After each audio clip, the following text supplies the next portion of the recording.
أن تبقى معي سأعود إليك بعد خبر ذي صلة. نشرت الصفحة الرسمية لحزب الحرية والعدالة على موقع فيسبوك رسالة قالت إنها من الدكتور محمد البلتاجي من داخل سجنه الانفرادي بسجن طرة أو لميان طرة، يعتبر فيها أن قادة الإخوان المعتقلين يعيشون داخل الزنازين أحلى لحظات العمر.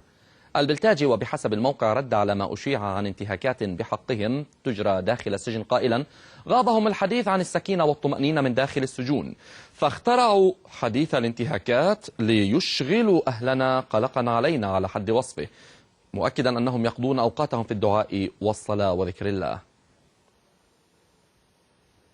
من القاهرة مرة أخرى إذن الكاتب والمحلل السياسي والقيادي المنشق عن جماعة الإخوان أحمد بان، يعني ماذا فهمت من هذه الرسالة التي أراد أن يوصلها البلتاجي؟ هل من المعقول أن يقضي أي سجين يعني أحلى لحظات عمره في زنزانة وفي سجن؟ لا، هي الرسالة تأتي في إطار رسائل تواترت في الفترة الأخيرة، بدءا من هذا المشهد الهزلي لمحاكمة الرئيس المعزول مرسي ورفاقه. جماعة الإخوان تمضي تحت إطار المظلومية، والمظلومية أحد أدوات تثبيت التماسك التنظيمي. هم يريدون توصيل رسالة لقواعد الجماعة أننا رابطوا الجأش، أننا ثابتون على ما اخترناه من مبادئ، أنكم عليكم أن تواصلوا النضال في الشارع والتصعيد في الشارع، ولا تشغلوا أنفسكم بالقيادات التي تواصل الاتصال بالله وتتلقى الوحي.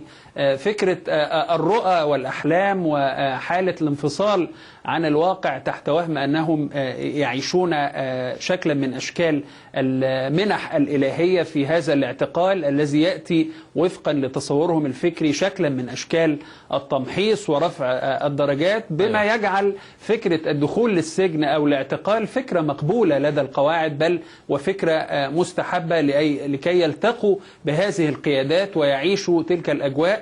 وهذا الخطاب وجدناه هو الخطاب يأتي امتداد لنفس الخطاب الذي سيطر على الجماعة طوال فترة اعتصامي رابعة والنهضة، في انفصال كامل عن الواقع وتأكيد على أفكار هي تعتبر عماد تفكير المجموعة القطبية، فكرة المحن المتوالية التي تأتي لتمحيص الصف وتخليصه من الشوائب لكي يستحق التمكين من وجهة نظرهم.